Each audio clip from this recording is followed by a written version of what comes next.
Dans le département de la Dordogne, l'activité du tourisme est la première activité économique. Nous recevons plus de 3 millions de visiteurs et cette activité fait vivre bon nombre de Périgourdins. Donc il est tout à fait normal que l'on s'engage et que l'on appuie l'organisation de congrès ou d'universités d'été sur le tourisme rural, comme ce sera le cas à Bergerac. Nous sommes très heureux de recevoir des congressistes venus de toute la France et d'enrichir nos connaissances et de confronter nos idées en matière de développement touristique.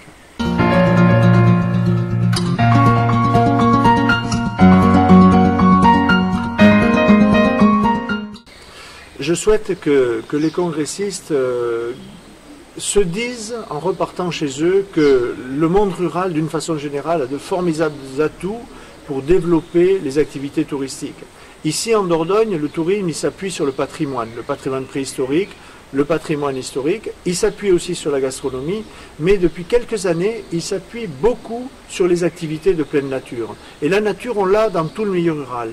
Et nous avons fait des efforts considérables pour développer nos sentiers de randonnée, pour mettre en place un plan départemental de randonnée nautique. Et on voit bien aujourd'hui que proposer aux touristes des activités qui sont souvent gratuites et qui les mettent en relation avec la nature, eh bien, ce sont des activités qui constituent aujourd'hui un atout touristique très important. C'est valable en Dordogne, mais je crois que c'est valable dans tout le monde rural.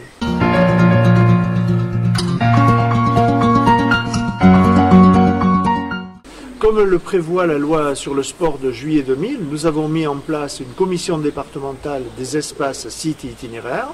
Nous réunissons régulièrement tous les acteurs qui interviennent dans le milieu naturel, ceux qui proposent des activités de pleine nature, le canoë, la randonnée VTT, la randonnée pédestre, l'escalade, la spéléologie, etc., etc.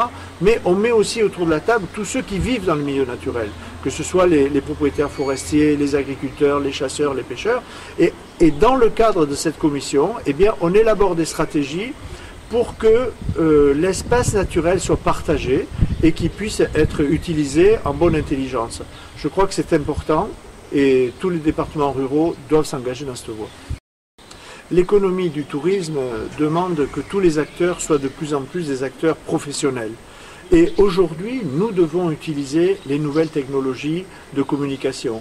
Dans notre département, par exemple, à partir du site internet de Randonnée Dordogne, eh bien, on peut, avec des appareils modernes, le smartphone, le GPS, on peut télécharger directement et gratuitement soit des commentaires d'une promenade dans telle ou telle commune ou autour d'un vignoble par exemple, mais on peut aussi télécharger directement sur un GPS le plan de ces randonnées. Je crois que les nouvelles technologies apportent beaucoup au secteur du tourisme. Vous savez que les 2/3 aujourd'hui des réservations se font par Internet, mais les gens veulent aller plus loin. Avec Internet, ils peuvent prévisiter ce qu'ils auront voir, ils peuvent télécharger les randonnées qu'ils veulent effectuer, ils peuvent en quelque sorte préparer leur séjour, c'est ce qu'ils demandent.